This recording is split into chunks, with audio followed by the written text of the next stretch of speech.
Hello, and welcome to another KidsKonnect video, where you can learn all about the amazing world around you.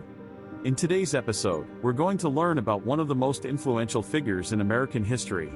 He was a founding father, a U.S. president, an architect, and an inventor, amongst other things. Can you guess who he is? It's Thomas Jefferson. Here's another question to ponder. Jefferson was an avid reader. He collected many books over his lifetime. Can you guess how many? Watch until the end for the answer. Let's start with the basics. Thomas Jefferson was born in Virginia on April 13, 1743. His parents were Peter Jefferson and Jane Randolph. He was the third of 10 children. When Thomas was a boy, the family inherited a plantation called Tuckahoe, in Virginia. Sadly, his father died when Thomas was 14 years old.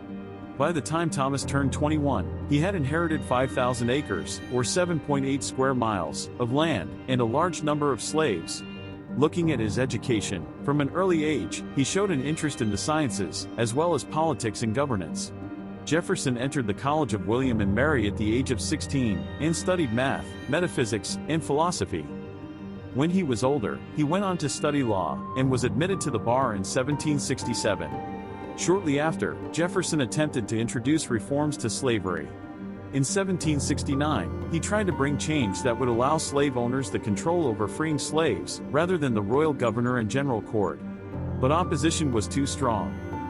Undeterred, Jefferson took on a number of legal cases of slaves seeking their freedom. He argued natural law, which states, "Everyone comes into the world with a right to his own person and using it at his own will. This is what is called personal liberty, and is given to him by the author of nature."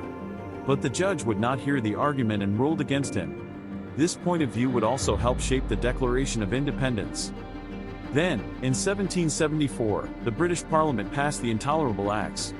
This made Jefferson very angry. He protested and boycotted British goods, and his view that people should have the right to govern themselves was further cemented. In 1755, he was elected to the Second Continental Congress, where he helped draft the Declaration of Independence. This document, written by Jefferson and adopted by the Congress in 1776, proclaimed the independence of the 13 American colonies from British rule. Following the end of the Revolutionary War, Jefferson was elected as the third President of the United States, from 1801 to 1809. During his presidency, he made significant contributions to the growth and development of the country. He purchased the Louisiana territory from France, which doubled the size of the United States. And it opened up vast new lands for settlement. He also supported the growth of the country's infrastructure. You'll know this from the famous Lewis and Clark expedition, which explored the Western territories and opened up new trade routes. Aside from his political achievements, Jefferson was also a man of many talents. He was a skilled architect, and designed his home in Monticello, which is considered one of the finest examples of American architecture. He was also an inventor. He invented the swivel chair, an encrypting machine, and a dumbwaiter, to name just three. He was also a scientist, and a prolific writer. However, despite his many achievements, Jefferson was not without controversy. He owned and profited from slaves, and held views on race that were deeply problematic by today's standards. In recent years, there have been debates about his legacy and the role that slavery played in his life and work. In conclusion, Thomas Jefferson was a complex and multifaceted figure who played a crucial role in shaping the course of American history. His legacy as a statesman, writer, inventor, and architect continues to influence the nation to this day. And now for the answer you've been waiting for. Jefferson was a bibliophile, and had a collection of over 6,000 books in his lifetime. He even said, "I cannot live without books." That's it for today.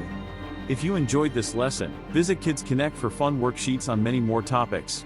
Don't forget to like this video and subscribe to our channel to be the first to know about new content. See you in the next video.